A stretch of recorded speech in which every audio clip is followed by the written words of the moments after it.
Supreme কোর্টে যে তোমাদের 12 লক্ষ যে ওবিসি কেস, সেই ওবিসি কেস বাতিল, এরকম একটা খবর জানাচ্ছে। এটা নিয়ে সম্পূর্ণ আমরা বিস্তারিত আলোচনা করব। ভিডিওটা না টেনে লাস্ট পর্যন্ত দেখুন। আর একটা জিনিস, যদি চ্যানেলটা নতুন হয়ে থাকেন অতি অবশ্যই চ্যানেলটাকে সাবস্ক্রাইব করে রাখবেন।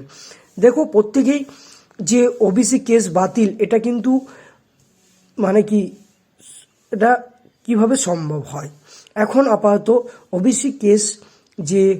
ওবিসি কেস বাতিল হওয়ার কোনো সম্ভাবনা নেই।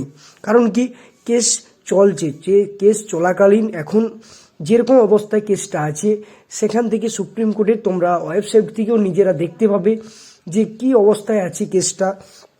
নিজেরা প্রত্যেকেই দেখো, ওয়েবসাইটে গিয়ে দেখতে পাবে কেসটা কোনো বাতিল হয়নি। এটা একটা ফেক নিউজ।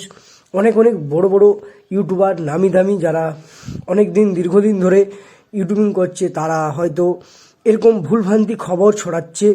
অনেক নিজেদেরকে মানে বিশাল ভাবছে।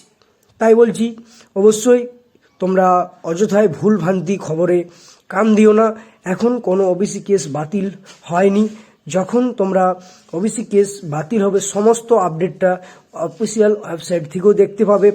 নিজেরাও তোমরা চেক করে নাও, দেখো সে একই অবস্থায় আছে। ওবিসি কেস কোনো বাতিল হয়নি।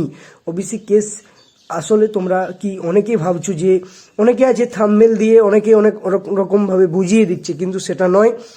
ওবিসি মামলাটা সেটা কোনো বাতিল হয়নি, এটা ভুল খবর। আশা করি তোমরা পরিষ্কার বুঝতে পেরেছো। এবং যে যেমনভাবে প্রিপারেশন নিচ্ছ, প্রিপারেশন নাও। পরীক্ষা টাইমেই হবে তোমাদের। এই মাধ্যমিক এইচএসের পরবর্তীতে পরীক্ষা ঘোষণা করবে।